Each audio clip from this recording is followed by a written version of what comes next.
Energy Minister Jeff Radebe says there's no conflict of interest with him, IPP deals and his relation to brothers-in-law Patrice Motsepe and President Cyril Ramaphosa.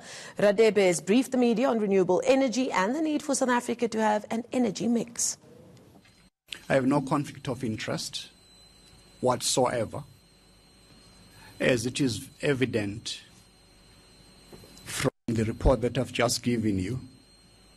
The 27 IPP agreements that I signed in April 2018 was to execute what was already a decision that was taken by my predecessor, Minister Tina Jumat Peterson, way back in 2015 and 2016.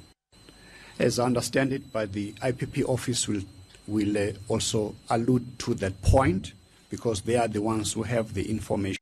Even at that time, the person that you are referring to never bid for the IPP in any of those 27 IPP agreements. So the issue of a conflict of interest does not arise. Every year, we are enjoined Parliament to declare our conflict of interest.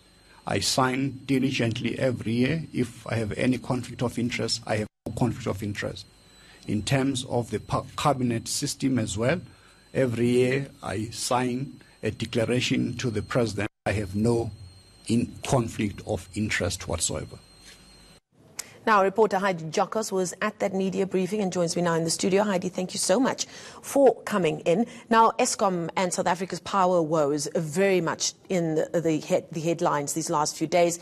In Tito Mbowene's budget speech at State Capture, where we heard more details of what really is the state of the power utility. And now today, this briefing by Jeff Radebe, something that I believe wasn't really planned far in advance. Exactly. So I always say that if there's a press briefing that's being called on a Sunday, it's either going to be massive breaking news or just reassurance or taking us back as to why they've made certain decisions. And this is what happened today. We heard from Energy Minister Jeff Radebe that, in fact, these IPP projects are going to take the country forward. And it comes at a time that he has this press briefing where Eskom has made it very clear that it cannot keep up with the electricity demands of South Africa. And these IPPs it's a project that dates back to about 8 years ago, where they're trying to bring in a different energy mix into South Africa's electricity supply, if I can put it that way.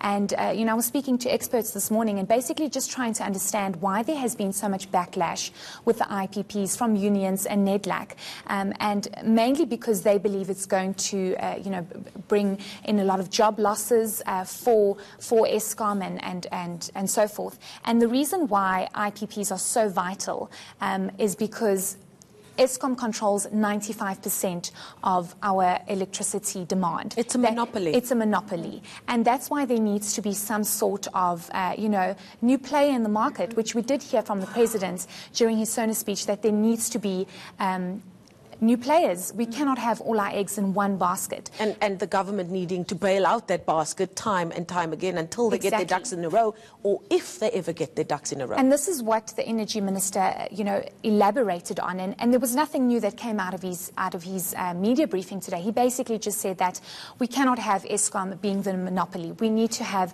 other players, specifically because Eskom is coal-driven. And this has caused major, major concerns in terms of the climate and climate change and what sustainability and what coal is actually doing to the environment. And that's why they've brought in the proposal and the plan to bring in a different energy mix: solar, gas, various things that can bring in the electricity and give it to the South Africans, because Eskom is just not coping at the moment.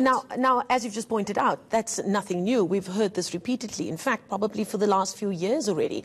How far are we with these plans, and when are we going to see that much vaunted move forward? So we do know that when Jeff Radebe was appointed as Energy Minister last year, Feb, he a couple of months later, in April of 2018, he signed 27 new IPP deals. And this was obviously not accepted by the unions, but that was a step in getting the ball rolling and trying to show South Africans that actually we do need renewable energy, we do need a mix, and we do need a new play in the markets. But at the moment, I think it's really going slow. We do not understand. I mean, we couldn't understand where we are at the moment. We just know that these deals have been signed and that they are looking for new IPPs if there are any new players in the market that want to bring in their contracts and their businesses. But I think what was clear in his speech was that we are bringing in IPPs. There will be a new mix, a new energy mix in the markets, and we will do renewable energy, whether it's been accepted by unions or not, because the damage that coal is also doing to the environment cannot be sustained any longer. Now, the Minister also going to great lengths, as we heard in that clip we just played, to again dismiss that there's any conflict of interest between him and his role in directing these IPP deals, and of course his brothers-in-laws being Patrice Motsepe and President Cyril Ramaphosa. It is the first time we've actually heard him speak so openly about that, isn't it? Yes, so I think he's always made it clear that there's never been a conflict of interest. We saw last week Patrice Motsepe actually coming out in public and saying that there is no conflict of interest in any of the deals that he's involved in or any of his businesses with the Energy Minister as well as President Cyril Ramaphosa. But today he made it very clear that there is no conflict of interest.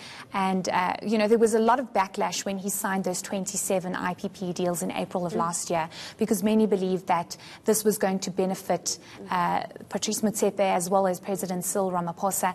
But he, however, has made it very clear that there is nothing of that sort. And I think the reason why it was such a big thing today was because he actually went into a little bit of detail to say, I've made it very clear, you know, Cabinet, Parliament, everybody knows that I have always signed that there is no conflict of interest. And I think that's why, you know, it's a clear indication that he's basically saying there's nothing there. So you almost get the sense from those various statements we've had from these people involved is that it is now personal, and they almost, you know, want to put it out there that they're almost taken aback by those allegations. Yes, because I mean, if your brother-in-law is the president of the country and you the energy minister, and Patrice Motsepe is a very big businessman, you know, a lot of people will speculate that there is some sort of conflict of interest. Yeah, some might say it's a nice problem to have. Yes. I think we're going to leave it there for now. Heidi Jockas, a very complicated and complex story. We thank you so much for giving us just some clarity on it, and indeed something we're going to have to keep a very, very close eye on as we move forward and we try to get our house in order when it comes to our power provision.